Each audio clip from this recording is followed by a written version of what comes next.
नमस्कार. आज आपण एका अशा विषयावर सविस्तर चर्चा करणार आहोत जो भविष्यात महाराष्ट्राचा चेहरा-मोहरा पूर्णपणे बदलून टाकू शकतो. होय, आपण बोलतोय महाराष्ट्र राज्य रस्ते विकास महामंडळाच्या अत्यंत महत्त्वाकांक्षी अशा 376 किलोमीटर लांबीच्या प्रस्तावित कोकण एक्सप्रेसवेबद्दल. तर हा महाप्रकल्प नेमका आहे तरी काय आणि यामुळे काय बदल घडणार आहेत हे आज आपण सविस्तर समजून घेऊया. पुढे जाण्यापूर्वी आजच्या या विश्लेषणाची रूपरेषा थोडक्यात पाहूया. आपण प्रस्तावित कोकण एक्सप्रेसवेची संकल्पना, प्रवासाच्या वेळेत होणारी मोठी बचत, या किनारपट्टी मार्गाचे आरेखन, महाप्रकल्पाचे तांत्रिक स्वरूप आणि सर्वात शेवटी त्याची सद्यस्थिती व पर्यावरणीय आव्हाने या सर्व महत्त्वाच्या मुद्द्यांचा आढावा घेणार आहोत. तर सुरुवात करूया पहिल्या मुख्य मुद्द्यापासून, जो आहे प्रस्तावित कोकण एक्सप्रेसवेची मूळ संकल्पना.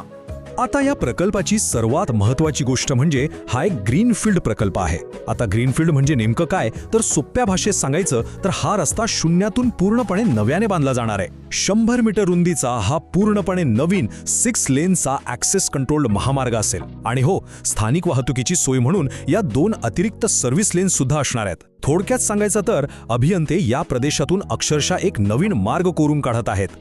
आता वळूयात दुसऱ्या आणि सर्वांच्याच जिव्हाळ्याच्या मुद्द्याकडे, प्रवासाच्या वेळेत होणारी मोठी बचत. कोकणाचा प्रवास म्हटला की डोळ्यासमोर काय येतं? वळणावळणाचे रस्ते, प्रवासाला लागणारा प्रचंड वेळ आणि होणारी दमछाक, बरोबर? पण विचार करा, हाच किनारपट्टीचा थकवणारा प्रवास जर थेट निम्म्या वेळेत पूर्ण करता आला तर? खरंच हे ऐकायला एखाद्या स्वप्नासारखं वाटतं, पण हे लवकरच सत्यात उतरणार आहे. आकडेवारीच बघायची झाली तर सध्या मुंबई ते सिंधुदुर्ग या प्रवासासाठी तब्बल 6 ते 7 तास लागतात.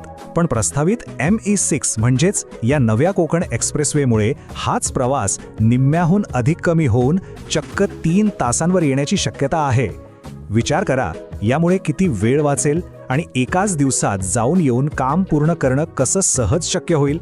साहजिकच असा प्रश्न पडतो की इतक्या कमी वेळेत हे कसे शक्य आहे. तर याचं मुख्य कारण आहे या नव्या महामार्गाची अफाट वेगमर्यादा. या रस्त्याची रचनाच अशी केली जात आहे की त्यावर वाहनांची डिझाईन स्पीड चक्क ताशी 150 किलोमीटर इतकी असेल. होय, 150 किलोमीटर प्रति तास. आणि यामुळेच ही वेळेची मोठी बचत खऱ्या अर्थानं शक्य होणार आहे. आता तिसरा भाग पाहूया, तो म्हणजे या नवीन किनारपट्टी मार्गाचं नेमकं आरेखन कसं असेल. सध्याचे नॅशनल हायवेज आणि हा नवा मार्ग यांची तुलना केली तर एक गोष्ट अगदी स्पष्टपणे लक्षात येते. हा नवा मार्ग महाराष्ट्र किनारपट्टीला अगदी समांतर धावणारा आहे.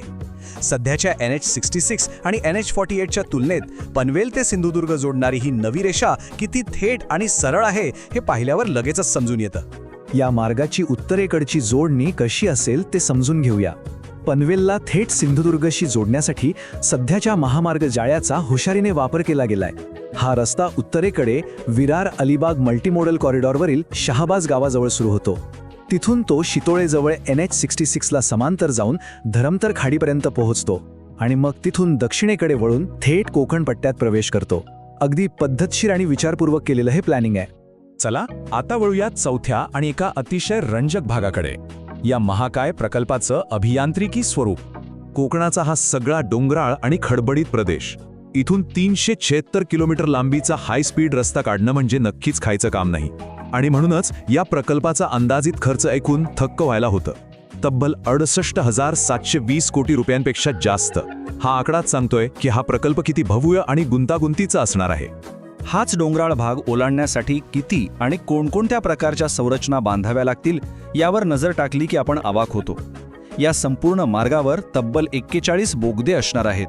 त्याशिवाय 21 मोठे पूल, 49 लहान पूल, 51 वायाडक्ट्स आणि सोबतच अनेक व्हेकल ओव्हरपास व अंडरपास प्रस्तावित आहेत.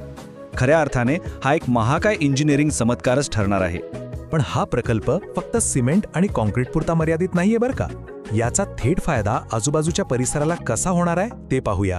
हा महामार्ग रायगड, रत्नागिरी आणि सिंधुदुर्ग या 3 जिल्ह्यांमधील 17 तालुके आणि चक्क 232 गावांमधून जाणार आहे. 14 इंटरचेंज, 15 टोल प्लाझा आणि प्रवाशांसाठी खास 8 वेसाईड सुविधा. यामुळे तिथे केवळ दळणवळणच सुधारणार नाही, तर स्थानिक रोजगारही वाढेल आणि व्यापारालाही एक मोठी गती मिळेल. आणि आता शेवटचा पण अत्यंत महत्त्वाचा भाग, या प्रकल्पाची सध्याची स्थिती आणि त्यासमोरील पर्यावरणीय आव्हाने. कुठलाही नवा महामार्ग बांधायचा म्हणजे सगळ्यात मोठं आणि वेळखाऊ काम असतं ते भूसंपादनाचं. या आकडेवारीवर नजर टाकली तर लक्षात येईल की या प्रकल्पासाठी एकूण 4205 हेक्टरपेक्षा जास्त जमिनीची गरज आहे आणि त्यातली जवळपास निम्मी म्हणजेच 2045 हेक्टर जमीन ही एकट्या रत्नागिरी जिल्ह्यातून संपादित केली जाणार आहे. त्यानंतर मग सिंधुदुर्ग आणि रायगड जिल्ह्यांचा नंबर लागतो. सध्या कामाची स्थिती नेमकी काय आहे ते थोडक्यात बघूया. या संपूर्ण महामार्गाचा सविस्तर प्रकल्प अहवाल म्हणजेच DPR सध्या 100 ते 125 किलोमीटरच्या अशा 4 टप्प्यांमध्ये तयार करण्याचं काम सुरू आहे. भूसंपादनाच्या प्रक्रियेनेही वेग घेतलाय. पॅकेज 1 साठी भूसंपादनाचं कलम 15 पूर्ण झालाय आणि कलम 3 ची अधिसूचना महाराष्ट्र शासनाकडे मान्यतेसाठी सादर करण्यात आली आहे. म्हणजे प्रशासकीय पातळीवर काम नक्कीच वेगात सुरू आहे. पण या कलम 3च्या सादरीकरणातून एक अत्यंत संवेदनशील आणि तितकाच महत्त्वाचा मुद्दा समोर आलाय. तो म्हणजे पश्चिम घाटाचा इको सेन्सिटिव्ह झोन. हा महामार्ग अशा भागातून जातोय जिथे पर्यावरणाचं रक्षण करणं ही सर्वात मोठी आणि प्राथमिक गरज आहे. आणि म्हणूनच अधिकृत अहवालात अगदी स्पष्टपणे नमूद केलंय की पश्चिम घाटाच्या या पर्यावरण संवेदनशील क्षेत्राला कोणताही धक्का लागू नये यासाठी महामार्गाचं आरेखन नव्याने तयार केलं जात आहे. हे सुधारित आरेखन लवकरच महाराष्ट्र सरकारकडे मान्यतेसाठी सादर केलं जाईल. म्हणजे प्रगती करतानाच निसर्गाचं नुकसान होणार नाही याची पुरेपूर काळजी इथे घेतली जाते. हे नक्कीच कौतुकास्पद आहे. आता या सविस्तर माहितीच्या शेवटी एक मोठा प्रश्न अनुत्तरित राहतो, ज्यावर आपल्या सर्वांनी विचार करणं गरजेचं आहे. ताशी 150 किलोमीटर वेगाने धावणारी ही अतिजलद प्रगती आणि आपल्या देशातील सर्वात महत्त्वाच्या अशा पश्चिम घाटाचं संवर्धन, या दोन्ही गोष्टींचा योग्य समतोल हा अंतिम आराखडा कसा साधेल याचं उत्तर नक्कीच येणारा काळच देईल. आणि आपण त्यावर लक्ष ठेवून असू. कोकण एक्सप्रेसवेच्या या महत्त्वपूर्ण प्रवासाची माहिती इथेच थांबूया. आमच्यासोबत जोडले गेल्याबद्दल खूप खूप धन्यवाद.